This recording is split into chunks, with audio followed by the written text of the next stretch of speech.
I'm going to open this little rant with a warning. This will be a Glaze session. You're about to discover that I am one of the biggest Paradox Interactive fans. I'm not just a fan, I'm a mega fan. No, a giga fan.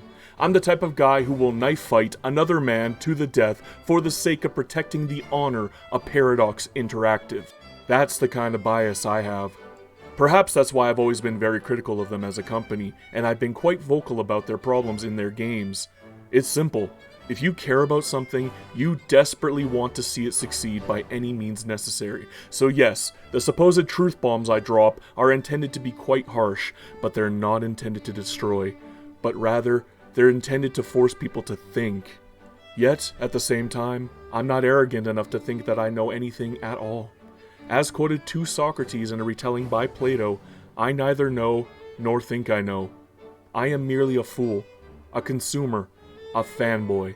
These are literally rants from a madman. I don't even script this. Everything you hear is from the top of my head. It's just edited after the fact to make it seem cohesive when it's really just me rambling.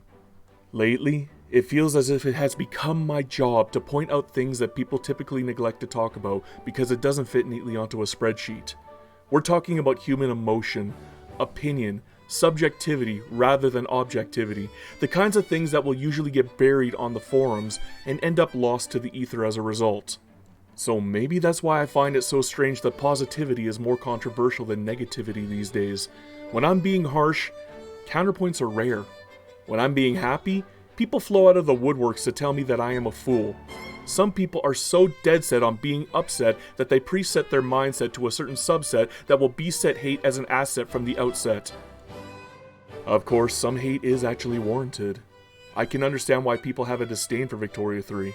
It can be very slow, plodding, and quite broken at times. And it doesn't tick all the right boxes for everybody. But isn't that why Paradox has a literal menu of games to pick from? To me, going out of your way to find forums or videos just to crap on Victoria 3 to people who actually like it is the same as going to a restaurant and getting upset that fried chicken is on the menu. Sure, it can't compare to true, old-fashioned cheeseburgers, but some of us are really just craving something finger-licking good. Then there's the vehement spite towards Paradox Interactive as a company. I'm going to try to extend an olive branch to those particular types of people by stating up front, I do understand that the DLC practices being used by Paradox Interactive are awful.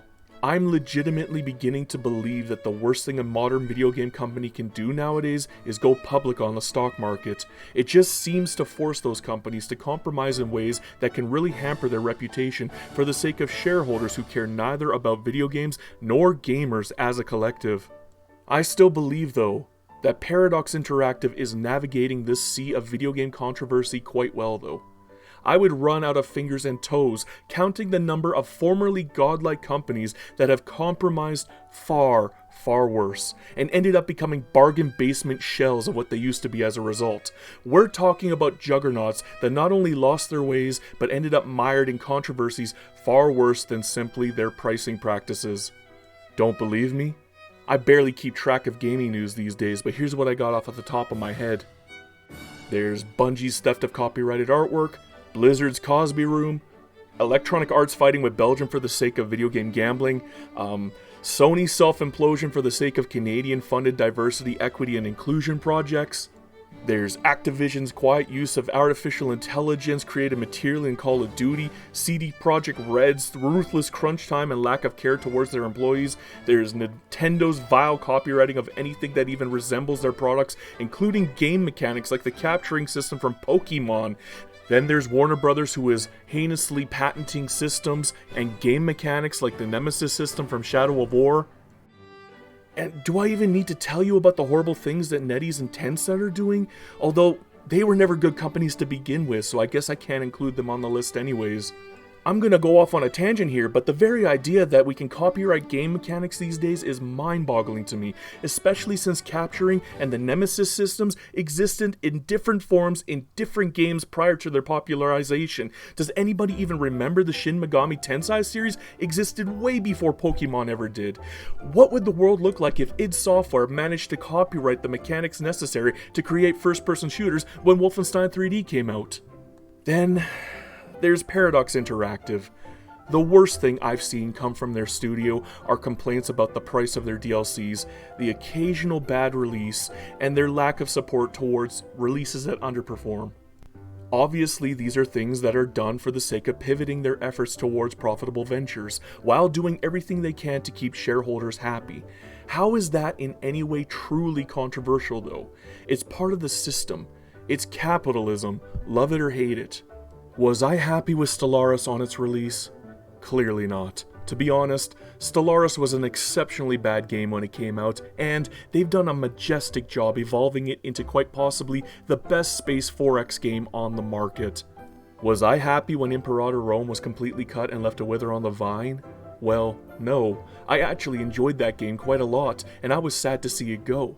I do wish they would change their mind and give it the Stellaris treatment. It does deserve better. Was I happy when City Skylines 2 ended up a buggy, unfinished mess on its release? Of course not. Yet, that's just the unfortunate risk involved in game development. Everybody has deadlines that they need to meet, and there's risk. There's always going to be risk. Thankfully, they're giving it the Stellaris treatment, and it's slowly becoming better than the original. Was I happy with how buggy and slow Victoria 3 was on its release? My goodness, no. Victoria 3 was an absolute mess on its release, yet it was still addicting to me. I just wish people would recognize that in its current state, Victoria 3 is very stable and a lot of fun. And from what Paradox is telling us, Victoria 3 will also get the Stellaris treatment over time. I'm actually going to take credit for coining the phrase Stellaris treatment, as I literally just made it up for the sake of this rant. If I were to define it, it would be the act of taking a game that should have by all rights been abandoned for the sake of profitability and instead tweaking it until it turns into a masterpiece. Another good example of the Stellaris treatment outside of Paradox games would be Hello Games, who did this with No Man's Sky. Consequently, would I love Paradox Interactive a lot more if they simply went private? Well, yeah, but that's unrealistically expensive and time-consuming in a regulatory hellscape like Sweden. It would likely force them to shutter a lot of projects, even if they could pull off such a difficult process. Victoria 3, a game I love more than anything, would definitely be on that list. In reality, you're much more likely to see Paradox Interactive get bought out by another larger company like Activision or Tencent. And then what? What do you think would happen then? The reason we throw our money at Paradox Interactive not only as an investment in their video games and DLCs, but we do so as an investment towards the future to keep them from ending up another victim of Electronic Arts' developer graveyard. I love Paradox Interactive.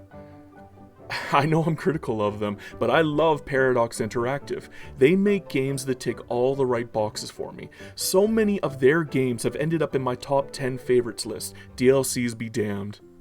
I sincerely don't think they get enough credit for what they are and what they do.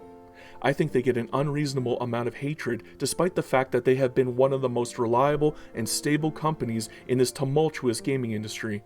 As far as I'm concerned, yes, I'm glazing them, and they deserve the glazing. Just remember to put some respect on the name Paradox. Anyhow, I had to get that off of my chest, it was driving me crazy. I really do enjoy their games, and I hope you do too. Just remember, Hail Hydra Cat.